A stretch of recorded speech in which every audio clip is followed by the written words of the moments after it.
Resentment. When we resent people, it's often because they didn't live up to the expectations that we had in our minds.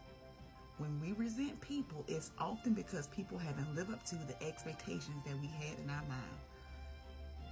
Listen, I was feeling resentment and I was like, where is this coming from?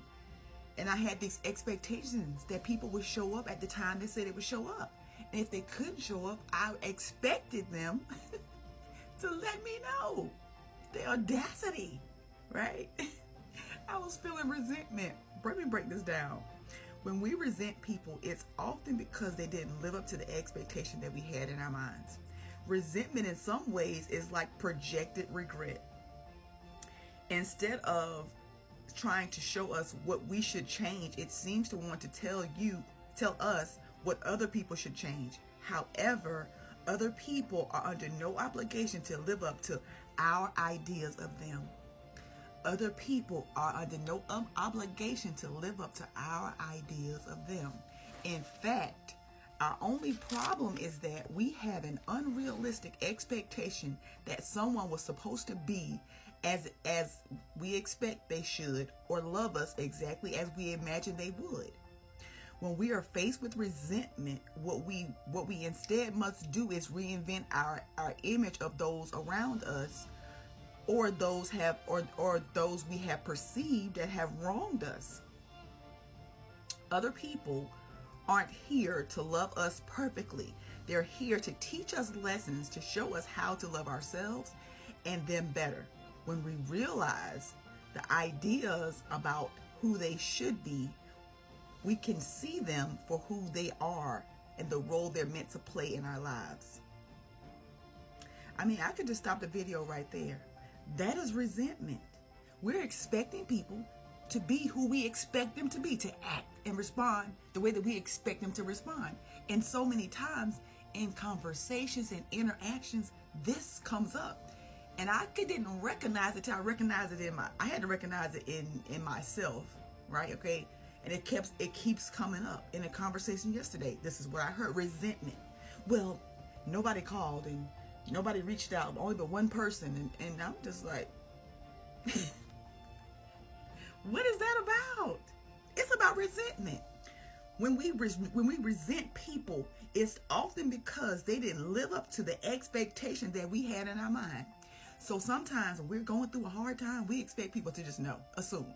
You know I was quiet. You should have called me. You know I normally be saying stuff and I ain't saying nothing. You should have reached out. Like, we add these expectations that we want people to meet, and we have had no conversation. We're just assuming that they should. We're just assuming, and I'm telling you, when you have all these expectations in people, you're gonna be let down because they are not required to meet your expectations. Oh, it's blown my mind. People are not required to meet your expectations. And so you have to look within. You have to check in with yourself, not other people. You ain't gotta throw no slick remarks. Because at the time, don't nobody know what's going on with you. They barely know what's going on with themselves. They barely can be there for themselves. And you talking about why they ain't there for you, why they ain't reach out for you, because they too busy trying to pull themselves about their own bed, about their own pit. Okay? Resentment. When we resent people, it's often because they didn't live up to the expectations that we had in our minds. Resentment in some ways is like projected regret.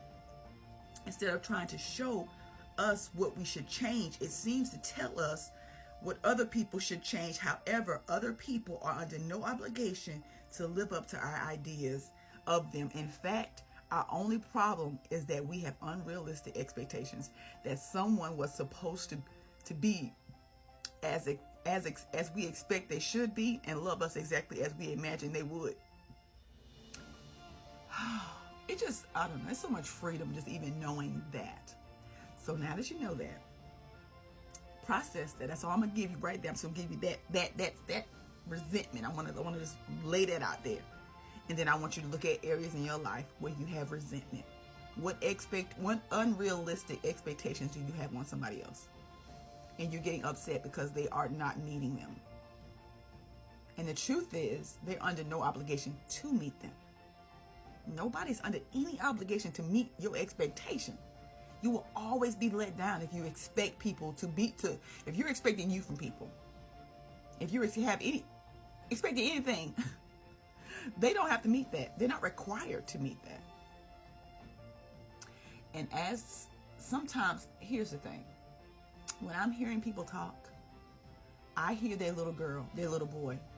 Nobody showed up. Nobody called me. Nobody reached out. There was a time in your life, and when I'm talking to you, I'm talking to me. Because there was a time in my life when people said they would show up and they didn't show up.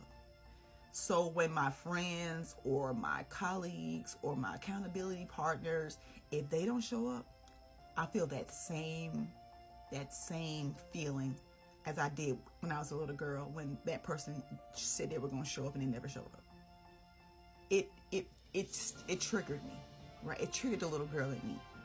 And sometimes when we're talking, I literally see the little girl talking. I literally see the little boy talking. There was a need that wasn't met.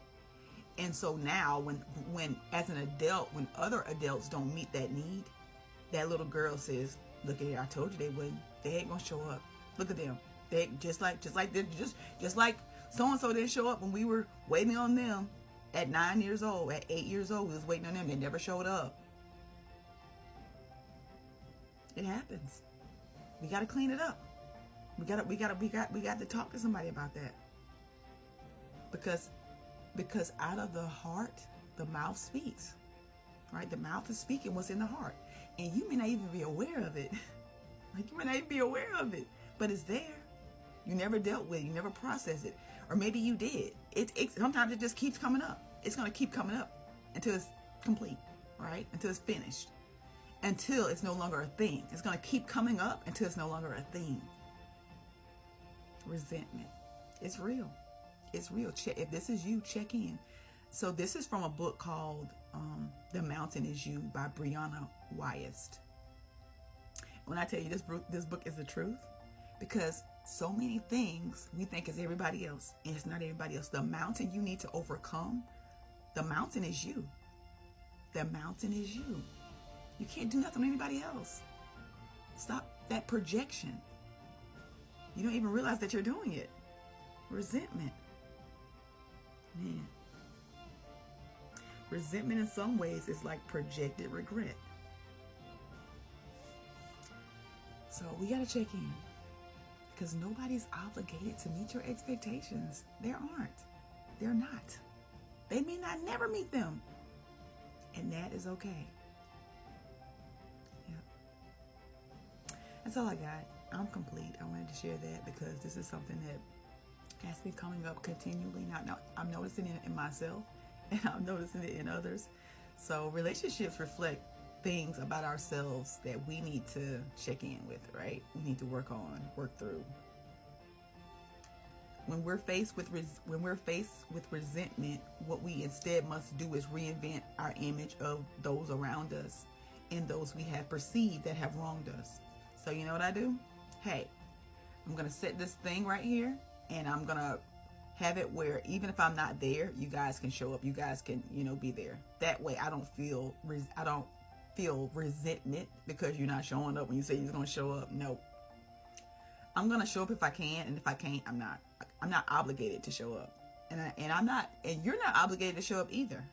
So instead of me feeling resentment and all of that thing, I just figured out a way for everybody to do what's best for them.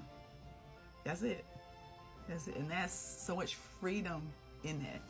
I have zero expectations of them. Zero. No matter who they are. Zero. Right?